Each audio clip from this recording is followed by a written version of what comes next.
how special is it that we're here in Columbus, right? It is here where you both experienced your first moments of life with your families and your first inside jokes with your childhood friends.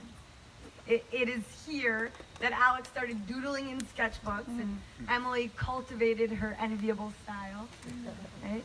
It is here that Alex had high school parties and sometimes Emily went, but she never even said hello.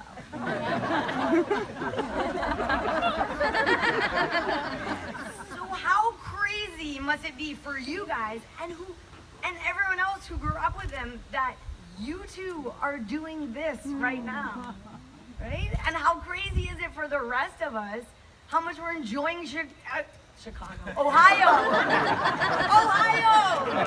It's awesome, Flint Pumpkins. We won't complain, we get why maybe you'll move back. What a weird little journey you two have had. I scoured the entire internet. I could tell you every quote about love there is. But this one I felt like was fitting for you guys. The minute I heard my first love story, I started looking for you, not knowing how blind that was. Lovers don't finally meet somewhere. They're in each other all along. Yes, these two grew up in the same town. But in high school, Emily thought Alex was a dumb jock, even though he was a sensitive artist. And Alex thought Emily was stuck up. But she was just shy and had good posture. What's bonkers is that these two seemingly inconsequential misjudgments were the start of a love story. So, then all of the random and perfect things happen that would lead two people from the same place that don't give a rat's about each other to find love when they weren't even looking for it. To get back to the same place at the same time, first they had to go far. Emily had to go to Tulane and meet Nico. Alex had to go to Syracuse and meet Kevin. The next thing that happened was one of the greatest forces of nature. A gaggle of 20-something girls on the prowl in New York City, spotting fresh meat. Okay? Interestingly enough, the Tulane girls were at the meatball shop. But the Syracuse boys outside were far more appetizing than anything on the menu.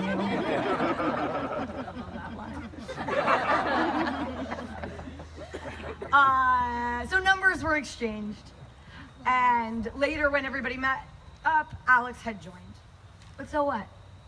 They had been in the same place at the same time, but they never realized who they were to each other.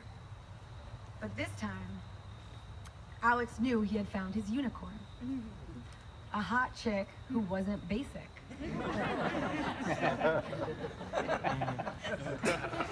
The self-proclaimed ice queen wouldn't be swept off her feet so easy. However, that obviously made him all the more eager to do some sweeping. But she was intrigued, that he made her feel so comfortable right off the bat. The first time that they decided to be in the same time at the same place on purpose, Emily had just moved to New York City. And Alex told her that he would show her all the cool, amazing spots in the neighborhood, which happened to be just a couple of dive bars. Needless to say, she ate it all up.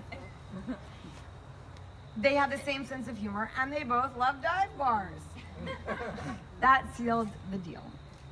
After the first date, Alex said that he knew she was the one. Trust me, he would never say anything so cliche if it wasn't the truth. In true fashion, Emily needed to know a bit more. She needed to get those playlists each month with songs he knew that she would love.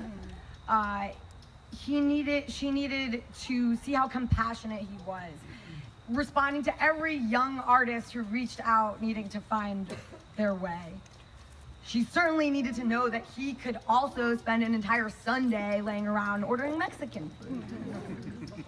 So, 8 months later, during a classic lay around sesh, she figured out who he was to her.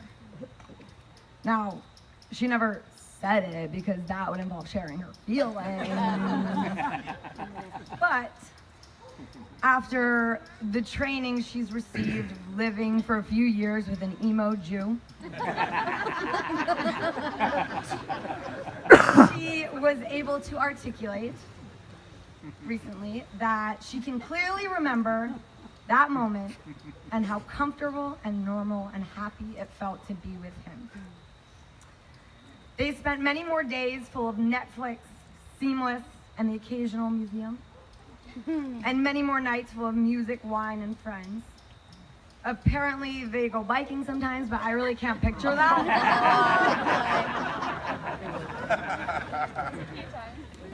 It wasn't all rosy, but they got through the tragedies, the career moves, and the wedding every weekend months together.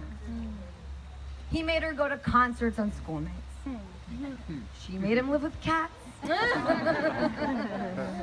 But she fell in love with the concerts, and he fell in love with the cats.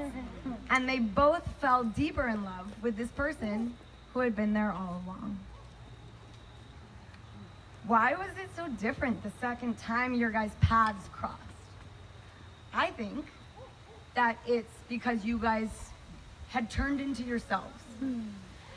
And I think the biggest part of that is that both of you guys made careers out of something that you love and are good at and is cool, right? One of the first things that attracted Emily to Alex was his passion for his work and his art. The fact that he knew what he wanted to do from a very young age and worked his butt off to get there inspires her every day. That's what she said. Alex is so proud of Emily's success in the fashion world. Her style is amazing, duh. But he says even though she doesn't see it as an art, he thinks it makes her an artistic genius. I mean, could you die? What would you want someone to say about you?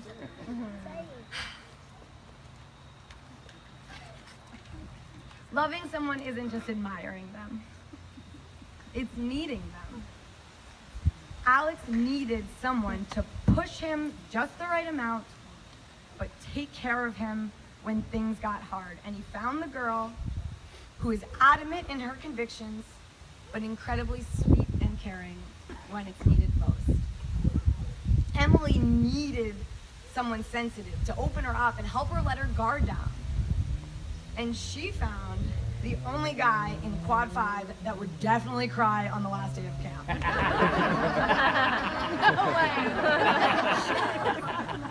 She went to camp.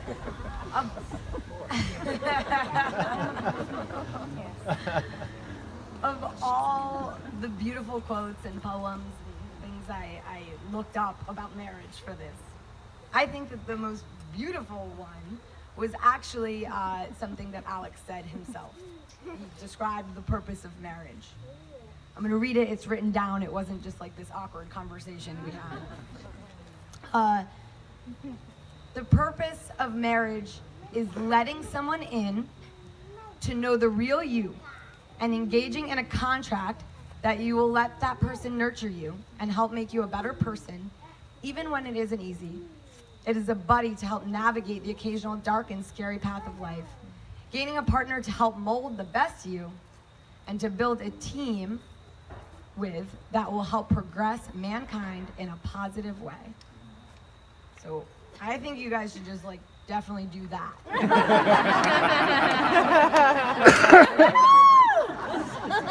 Starting now, how about?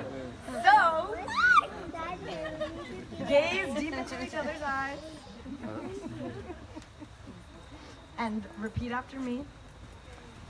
I, Emily, take you, Alex, for my lawful husband.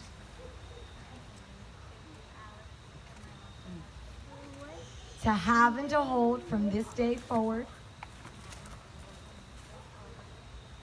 for better, for worse, for richer, for poor, in sickness and in health, until death do us part.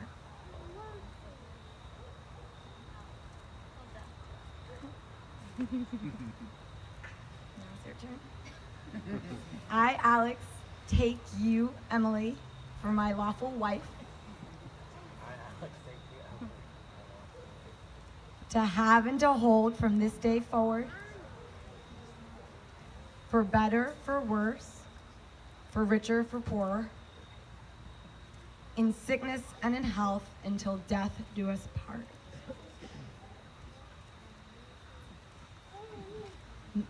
Now, I'll take the rings. A few more things.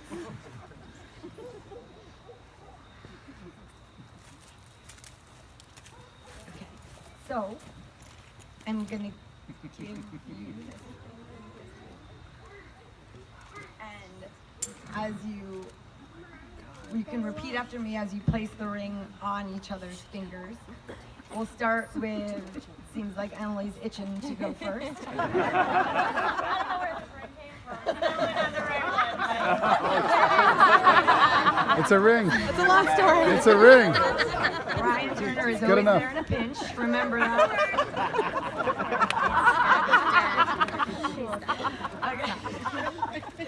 Okay, repeat after me. I surround you with this ring, I surround you with my love.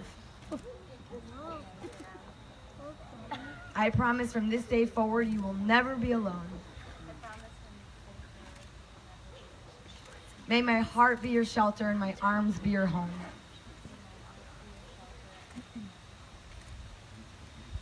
And Alex, you can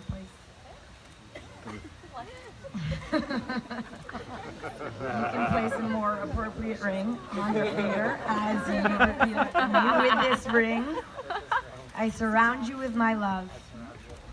I promise from this day forward, you will never be alone. May my heart be your shelter and my arms be your home. And now, by the power vested in me, by www.universalchurchoflife.com. I now pronounce you man and wife. You may kiss the bride.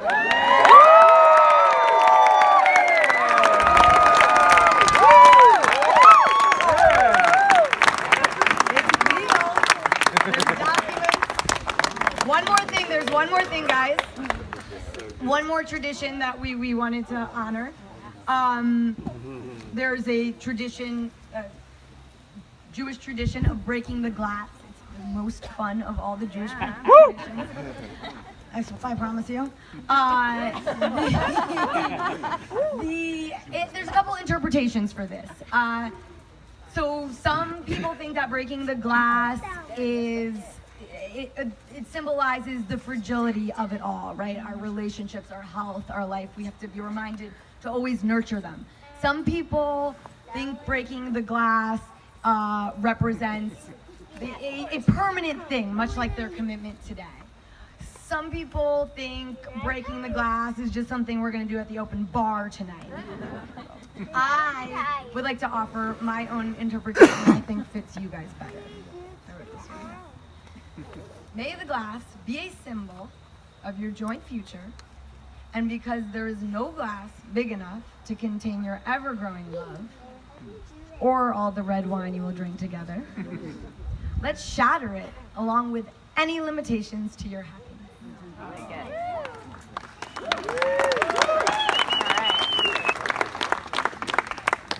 Mo!